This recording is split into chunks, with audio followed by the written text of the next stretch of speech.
Hi, I'm Tim. Welcome to Watchbox, and thanks for logging on. If you love this watch, email me, tmosso@thewatchbox.com. It is your purchase and pricing email question line for buying this or any watch you see on any Watchbox platform. Please reach out to me directly.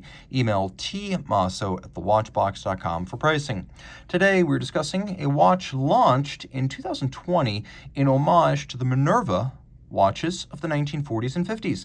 This is the Montblanc Heritage Automatic, and it is 40 millimeters in diameter in yellow gold. It measures 11.2 millimeters thick from lug tip to lug tip, 48.1 millimeters, with a 20 millimeter spacing between the lugs. On my wrist, which is 16 centimeters in circumference, it's certainly larger than Minerva dress watches of the mid-century, but it's about standard sized for a dress watch in the 21st century. It is low enough, especially with its sloped case flank and domed sapphire, that it will slip underneath the cuff, and I can recommend it for a wrist as small as 14 centimeters in circumference.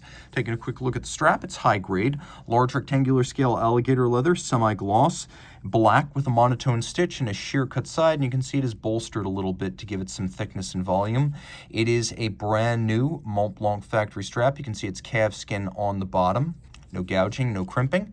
We have a Montblanc matching yellow gold pin buckle, and then a case band that is all of high polish. It's a handsome fluid form with beautifully tapered, delicate lug profiles. There's a nice sharp crease between the lug hoods and the case band that adds a bit more definition. Then you have the bezel with a small step in from the case band to visually thin out the watch.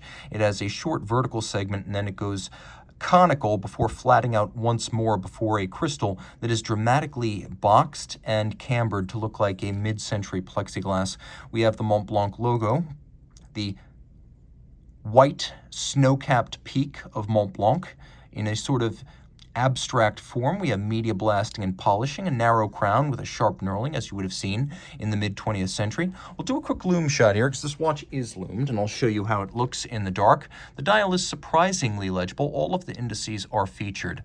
Now, the dial also includes a lovely combination of translucent green lacquer and several different finishes.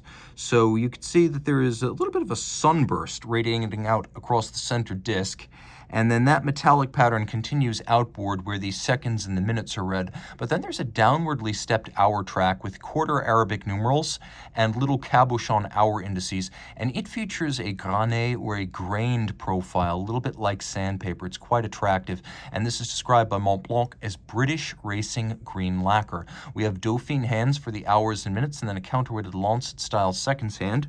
We turn it all over. You can see, surprisingly, perhaps for a dress watch, the watch is 50 meters water resistant rather than the standard 20 to 30, and it features a Sellita SW300 base, which is bidirectional automatic winding, features stop seconds or hacking if you want it. It pivots on 25 joules. It beats away at 8 beats per second or 28,800 vibrations per hour. And it has that 42-hour power reserve such that if you wear this watch daily, you should rarely need to correct it.